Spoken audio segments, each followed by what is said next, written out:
महाराज जी अपना परिचय बता दीजिए। श्री श्री 1008 श्री बाबा किस्यावन दास जी महाराज, आश्रम श्री शेखरुआ धाम, जिला रायबरेली। आज क्या कार्यक्रम रखा गया है? आज कलश यात्रा है। ये कलश यात्रा कहाँ से कहाँ तक जाएगी? ये कलश यात्रा रणगांव से बालेश्वर धाम जाएगी। कितने दिन का आयोजन किया जा रहा है? कम से कम एक सप्तद्वीप श्रीमद् भागवत कथा है। आम जनमानस के लिए क्या कहेंगे? जहाँ पर भगवान की कथा होती है वहाँ पे प्रभु की कृपा होती है। इसी के लिए जो है ये कार्यक्रम पूर्वजों के उद्धार के लिए श्रीमद् भागवत का कथा का कार्यक्रम रखा जाता है। जब तक श्रीमद् भागवत कथा नहीं पूर्वजों को सुनाई जाती तब तक उनका मोक्ष नहीं होता। इसलिए ये श्रीमद् भागवत कथा पश्चात श्रीमद् भागवत कथा होगी, इसके पश्चात श्री परम भोज का कार्यक्रम होगा। कुछ भैया क्या परिचय है? अन्नू सिंह गढ़गांव, जिला रायबरेली, लालगंज। आखिरकार क्या कार्यक्रम किया जा रहा है? आज हमारे यहाँ कलश यात्रा है और जो है शाम को जो है भगवत गीता का जो है कार्यक्रम है। ये कलश यात्रा कहाँ से कहाँ तक के लिए प्रस्थान करेगी? पूरा गांव से घुमा के उसके बाद बालेश्वर मंदिर तक जाएगा।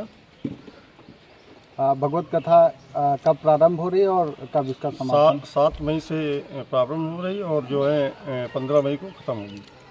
कथावाचक का क्या नाम है, उनका परिचय बता दीजिए।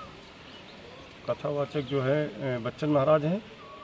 ये हमारे महाराज जिनके आगे पढ़ता है और 2 लोग वहाँ से आए हैं अयोध्या जी से। आम जनमानस के लिए आप क्या अपील करना चाहेंगे इस कथा भगवत कथा को सुनने के लिए? वो हम तो सबको यही संदेश देना चाहते हैं कि ज़्यादा से ज़्यादा जो है लोग आके यहाँ जो है कथा को सुनें। भैया क्या परिचय है आपका? मिंटू सिंह रणगांव। क्या कार्यक्रम किया जा रहा है आज? यहाँ रणगांव में लालगंज विकास खंड के रणगांव गांव सभा में श्रीमद् भागवत का प्रोग्राम होने जा रहा है। ये कलश यात्रा आज कहाँ से कहाँ तक जा रही है? ये रणगांव में पूरे गांव को घूमते हुए बालेश्वर मंदिर तक जानी है। कितने दिन चलेगी ये भागवत कथा? ये भागवत आज 7 तारीख से लेके और 14 तारीख तक होगा और 15 तारीख को विशाल भंडारा होगा। आम जनमानस के लिए क्या कहने हैं? आम जनमानस से एक श्रीमद् भागवत की कथा होने जा रही है जिसमें ज़्यादा से ज़्यादा लोग आवें और इसका अनुश्रवण करें। तो भागवत कथा समापन होने के बाद भंडारा किस तारीख को रखा जा रहा है? 15 तारीख को विशाल भंडारा होगा जिसमें समस्त क्षेत्रवासियों से निवेदन है कि सब लोग ज़्यादा से ज़्यादा मात्रा में आवें और भंडारे का प्रसाद लें। तो सुरक्षा व्यवस्था को लेकर कुछ व्यवस्था की गई है? सुरक्षा व्यवस्था की समुचित व्यवस्थाएं हैं, बहुत लंबी पार्किंग भी है, हर चीज़ की उत्तम व्यवस्था है, कोई दिक्कत नहीं होगी। स्टार्ट। कलश यात्रा और भगवत कथा को लेकर आप क्या संदेश देना चाहेंगे आम जनमानस को? संदेश ये है कि अब अन्नू तो हमारे छोटे भाई की तरह हैं। ये भव्य कार्यक्रम बड़े बढ़िया तरीके से करा रहे हैं, सबको आमंत्रित भी किया है और लगभग पूरा गांव में मौजूद भी है। इसके माध्यम से यही है कि भाई सब लोग इकट्ठा हों यहाँ पे और कलश यात्रा में शामिल हों। और रोज़ शाम को ये कार्यक्रम यथावत चलेगा 14 तारीख तक। और लोगों से यही अपील है पूरे गांव से, आसपास के भी लोग जो इनको जानकारी है कि आएँ शाम को कथा सुने और कार्यक्रम में शामिल हों।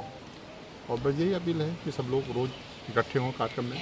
इस धर्म कथा को कहने वाले जो महापुरुष हैं जी, उनका भी परिचय दीजिए। हाँ, वो भी जैसा कि अभी मुलाकात हमारी नहीं है, मुलाकात हो जाएगी। काफ़ी योग्य हैं जैसा मुझे जानकारी हुई और उनके दर्शन होंगे रोज़ और उनके मुखार बिंद से हम लोग ये धर्म कर्म के काम हैं सब होते रहना चाहिए। लोगों से अपील भी करते हैं कि लोग आवें और इसमें शामिल हो। बाकी तो लोग व्यस्तता रहती है, काम धाम में बिजी रहते हैं, लेकिन उससे निकाल के लोग इकट्ठा होंगे, कार्यक्रम को सुनेंगे, आपस में चर्चा होगी, बात होगी, इससे समझता बनी रहती है। महाराज जी अपना परिचय बता दीजिए। हमारा नाम वेद प्रकाश दीक्षित है। भागवत कथा, राम कथा, यज्ञ अनुष्ठान, रुद्राक्ष से महामृत्युंजय आदि का हम लोग पूजन कार्य कराते हैं और यहीं अपने रायबरेली ज़िले से ही हम लोग मिलान रखते हैं।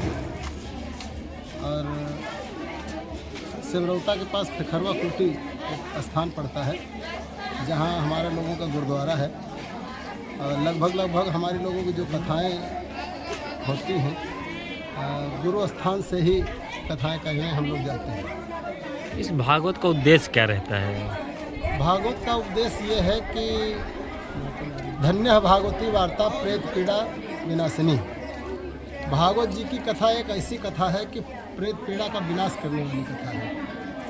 तो इस गांव में, इस क्षत्रिय परिवार में अन्नू भैया की जो माता जी हैं, ये अपने पूर्वजों का तरण तारण करके गया जगन्नाथपुरी यात्रा के पश्चात ब्रह्मभोज सुनिश्चित किया है। उसी ब्रह्मभोज के उपलक्ष्य में ये भागवत जी की कथा का अनुष्ठान रखा गया है। तो हमारे साथ में हमारे सभी वैदिक विद्वान भी हैं और हम लोग जो कथा यहाँ पे करेंगे वो एक अनुष्ठान के तरीके से कथा करेंगे।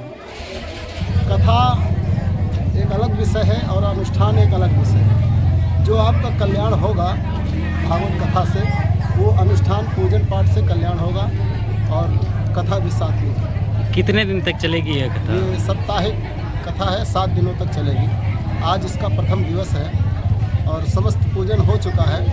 अब इसके बाद कलश यात्रा की तैयारी है। इसका समय क्या रहेगा?